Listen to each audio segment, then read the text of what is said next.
Hare Krishna, Radhe Radhe. Welcome to happy life with Kanha ji, जिसकी आज की वीडियो में आप हैं शिवानी के साथ। श्री कृष्ण का चरित्र ही इतना अद्भुत है कि आप उनसे कोई भी नाता जोड़ सकते हैं। पिता का, पुत्र का, स्वामी का, सखा का, दास का, कोई भी नाता। और कहते हैं कि कान्हा से जो भी नाता जोड़ लो, कान्हा निभाते जरूर हैं।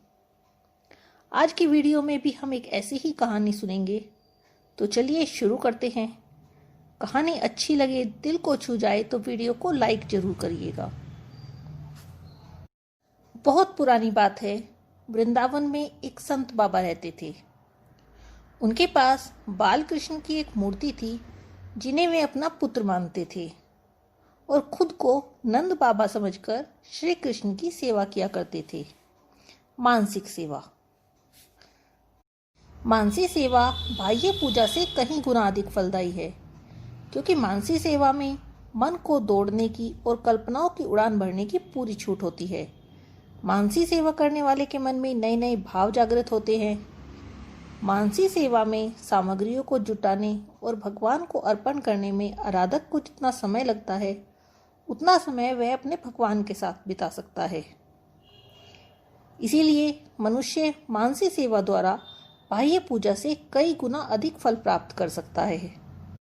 संत बाबा भी ब्रह्म मुहूर्त से लेकर रात्रि में शयन करने तक कन्हैया की मानसिक सेवा करते और मन ही मन उन्हें सभी वस्तुएं अर्पण करते। व्रज में लड्डू गोपाल जी को कान्हा जी को लाला कहते हैं। प्रातःकाल ही लाला को भूख लगी होगी, ऐसा सोचकर संत बाबा कन्हैया के लिए दूध, मलाई, मिश्री का मानसिक रूप से प्रबंध करते। दोपहर में लाला से पूछते, बता क्या खाएगा। लाला जो कहता उसी को सोचकर वही तैयार करते। शाम को भोजन कराते और रात को सोते समय दूध पिलाते। लाला के प्रति बाबा का वात्सल्य भाव इतना बढ़ गया था कि हर समय उन्हीं के ध्यान में मग्न रहते, उससे लाड़ लड़ाते रहते। रात को लाला के बिस्तर के साथ ही अपना बिस्तर लगाते और उठकर बार बार देखते रहते कि कहीं लाला ने बिस्तर गीला तो नहीं कर दिया, और मानसिक रूप से ही बिछौना गीला होने की आशंका से उसे बदल देते। कभी सोचते कि आज कन्हैया फल मांग रहा है, कभी सोचते मिठाई मांग रहा है, कभी खिलौना मांग रहा है। बाजार जाते, फल वाले के पास जाते, हलवाई के पास जाते, खिलौने वाले के पास भी जाते और आंखें बंद करके खड़े हो जाते। हाथ जोड़कर लाला को मन ही मन मुंह मांगी वस्तु अर्पण करके संतुष्ट हो जाते। मेरा लाला सभी चीजें पाकर खेल रहा है। कभी उन्हें लगता कि छोटा सा नटखट कन्हैया मेरी दाढ़ी खींच रहा है।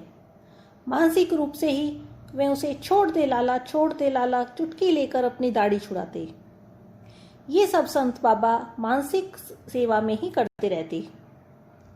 संत बाबा यमुना स्नान को जाते तो लाला को स्नान के लिए साथ ले जाते। एक दिन लाला को स्नान कराते हुए बाबा को आभास हुआ कि जैसे उनके कपड़ों से उलझकर लाला यमुना में जा गिरा है। रोने लगे, अपने आप को धिक्कारने लगे और रो रो कर कहने लगे, लाला बता दे तू कहाँ पर है। जब उन्हें कुछ नहीं सूझा तो यमुना में ही कूद गए और लाला को बाहर निकाल लाए। लाला को पोंछा और पुचकारते हुए नए वस्त्र पहनाए और रोने लगे। अब वे बड़ी सावधानी से लाला को किनारे पर बैठाकर ही लोटे से स्नान कराने लगी।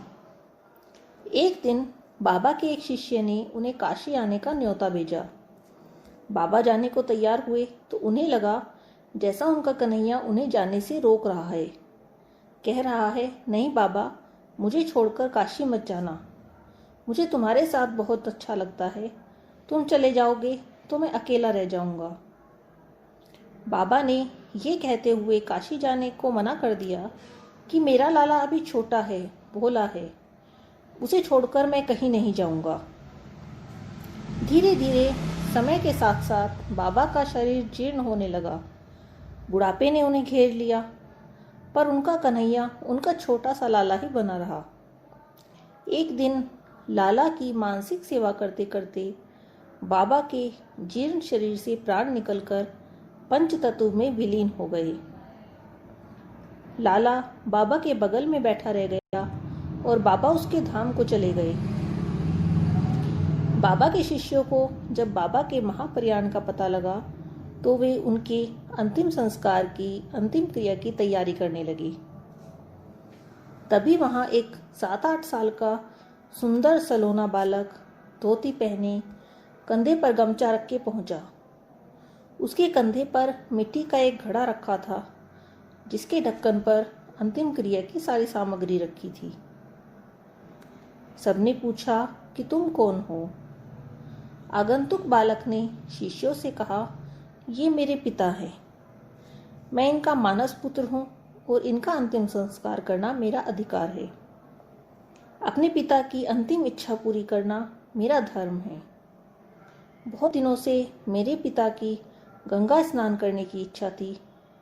मेरा छोटा होने के कारण मुझे छोड़कर नहीं जा पाए, इसीलिए मैं ये गंगा जल का घड़ा लेकर आया हूँ। वहाँ उपस्थित सभी लोग उसकी बातें सुनकर स्तब्ध रह गए। उस बालक ने बाबा के शरीर को स्नान कराया, चंदन लगाया, फूल माला आदि पहनाकर पूजन वंदन किया, परिक्रमा की, सारी अंतिम क्रिया की। सभी लोग देखते रह गए। उस बालक की मोहिनी सूरत को देखकर, उसकी मोहिनी बातों में आकर किसी को भी उससे रोकने टोकने की हिम्मत न हुई। थोड़ी देर बाद वह बालक ना जाने कहाँ चला गया।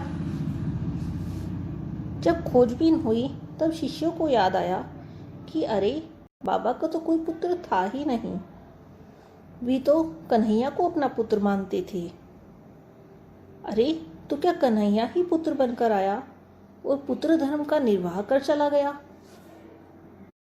गीता में श्री कृष्ण ने कहा है, जो मेरी सेवा करता है, मुझ में अपना मन लगाता है, उसे मैं मृत्यु रूप संसार सागर से पार कर देता हूँ।